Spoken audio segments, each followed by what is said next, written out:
ഈശ്വര, ഞാൻ ഇവിടെ ഇങ്ങനെയാണ് ചായ കൊടുക്കുന്നത്. ഈ ആകാശവാണി തിരുവനന്തപുരംകാരത്ത് എങ്ങനെ അറിഞ്ഞു? നാട് മുഴുവൻ നാട്ടിക്കാൻ ഇറങ്ങിയിരിക്കുവാണോ ആകാശവാണി തിരുവനന്തപുരം? കോഴിക്കോട് പിടിക്കാം, അതാണ് ബെറ്റർ.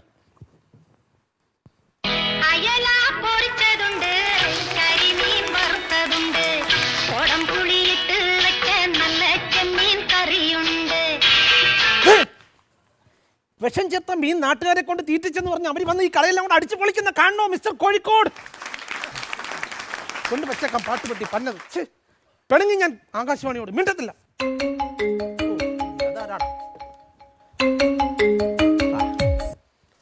ഹലോ. ഓ എന്റെ ഉസ്മാനെ, ഇത് ചോദിക്കാനായിട്ട് എന്നെ ഇടയ്ക്കിടയ്ക്ക് എന്നെ വിളിച്ച് ശല്യപ്പെടുത്തല്ലേ നീ ദൈവത്തോ. Section 121, section 234, section 220.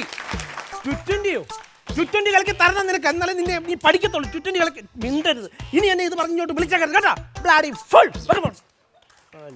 ഹലോ, വക്കീലാണോ? ഇത്രയും തടിയും വണ്ണവും തൂക്കവും കട്ട മീശയും വെച്ചിരിക്കുന്ന എന്നോട് ഷക്കീലാണോ? അയ്യോ, വക്കീലാണെന്നല്ല ചോദിച്ചത്. നിങ്ങൾ ഈ ഫോണിൽ കൂടെ വകുപ്പും സെക്ഷൻ ഒക്കെ പറയണ കേട്ടല്ലോ, അപ്പം വക്കീലാണെന്ന് ഞാൻ സംശയിച്ചു, അതാ ചോദിച്ചത്. ഓ അങ്ങനെ. അത് ഞാൻ ഈ വക്കീലന്മാരുമായിട്ടുള്ള സ്ഥിരമായിട്ടുള്ള സവകാശം സവകാശമല്ലല്ലോ, ഈ സാഹവാസം. തെറ്റിയല്ലോ, സഹവാസം. വെരി ഗുഡ് മനെ. അപ്പൊ ഈ കോടതി പരിസരത്തുള്ള കച്ചവടം എല്ലാം കൂടെ ആകുമ്പോ നിയമം അരച്ച് കലക്കി കുടിച്ചു.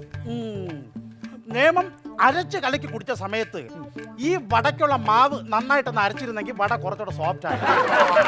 കറണ്ട് ഇല്ലായിരുന്നു ഇന്നലെ. കാറ്റും മഴയും. അത് കറക്റ്റ് ആണ് കേട്ടാ. കാറ്റും മഴയും വന്ന ഭയങ്കര പ്രശ്നമാണ് ഇല്ലേ ചേച്ചി? നമ്മളവിടെ കാറ്റും മഴയും വന്നു കഴിഞ്ഞാൽ ഉടനെ KSEB-കാർ എന്ത് ചെയ്യും? ഫ്യൂസ് ഊരി വെച്ചിട്ട് കിടന്നുറങ്ങോ? എപ്പോ ഉറങ്ങിയെന്ന് വെച്ചാൽ പിന്നെ നിങ്ങൾക്ക് മാത്രം സൂചിച്ച് കിടന്നുറങ്ങിയാൽ മതി. അവർ